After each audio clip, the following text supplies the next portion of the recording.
नमस्कार मित्रांनो, पूजाच रेसिपीजमध्ये तुमचं सर्वांचंच अगदी मनापासून स्वागत आहे। आज आपण मँगो आईस्क्रीम कँडी बनवणार आहोत। तर त्यासाठी इथे मी 3 केसर आंबे घेतलेले आहेत। तर केसर आंब्याच्या ऐवजी तुम्ही हापूस, पायरी किंवा मग इतर कोणतेही आंबे तुमच्याकडे अवेलेबल असतील ते वापरू शकता। तर हे मी स्वच्छ धुवून पाण्यामध्ये ठेवून घेतले होते। आता आपण हे चांगले कोरडे करून घेतलेले आहेत। तर आपल्याला याचं देठाचा भाग जो आहे तो कापून घ्यायचा आहे आणि वरचं जे साल आहे ते काढून याचे छान बारीक असे तुकडे तयार करून घ्यायचे आहेत। तर आपण साल काढून घेऊया। हे बघा, याच पद्धतीने आता आपण सर्व आंब्यांचे वरचे साल काढून घेणार आहोत।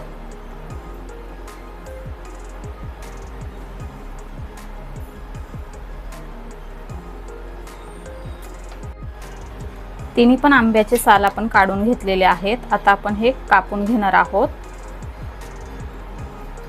हे बघा, या पद्धतीने आपल्याला याचे बारीक तुकडे तयार करून घ्यायचे आहेत। याच पद्धतीने आता आपण तिन्ही पण आंब्यांचे तुकडे तयार करून घेऊया।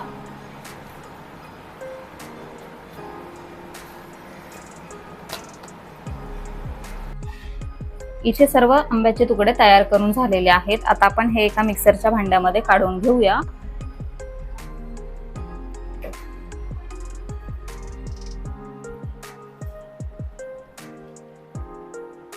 हे बघा, सर्व तुकडे इथे आपण मिक्सरच्या भांड्यामध्ये काढून घेतलेले आहेत आणि या पद्धतीने आपल्याला आतली जी कोय आहे या पद्धतीने प्रेस करून घ्यायची आहे, जेणेकरून त्याला जो काही गर असेल तो निघून जाईल। हे बघा,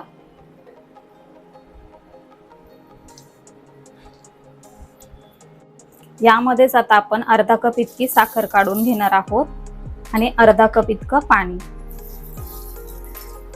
आता आपण हे मिक्सरला फिरवून घेऊया।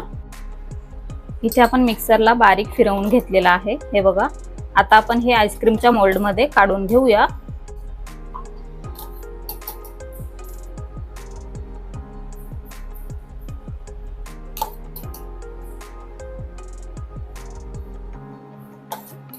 याच पद्धतीने आता आपण सर्व मोल्ड मध्ये काढून घेऊया।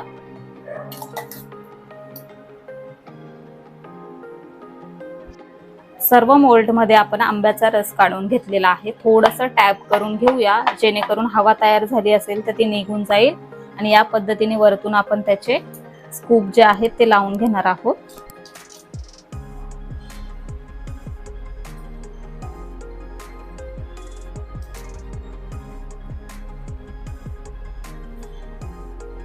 आता आपण हे रात्रभर फ्रीजर मध्ये ठेवून घेऊया आणि त्यानंतर आपण हे बाहेर काढून घेऊया।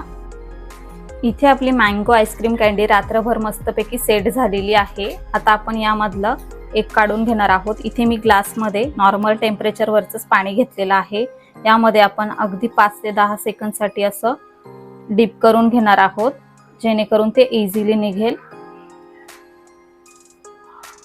हे बघा, या पद्धतीने। हे बघा, मस्त अशी आपली आईस्क्रीमची कँडी बनवून तयार झालेली आहे। आता आपण याची फायनल प्लेटिंग करून घेणार आहोत।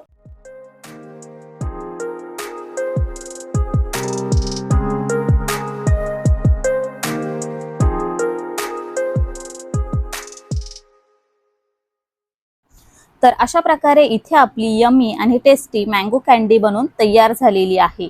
कुठलेही हार्मफुल केमिकल न वापरता नॅचरल पदार्थ वापरून ताज्या आंब्यापासून बनवलेली मँगो कँडी तुमच्या मुलांना नक्की बनवून द्या व ती कशी झाली आहे ते आम्हाला कमेंटद्वारे नक्की कळवा। व्हिडिओ आवडला असेल तर व्हिडिओला लाईक करा, शेअर करा आणि आपल्या चॅनलवरती नवीन असाल तर आपल्या चॅनलला सबस्क्राईब करा। लवकरच भेटूया अशाच एका नवीन रेसिपीसह। तोपर्यंत bye bye, take care, eat healthy, live healthy.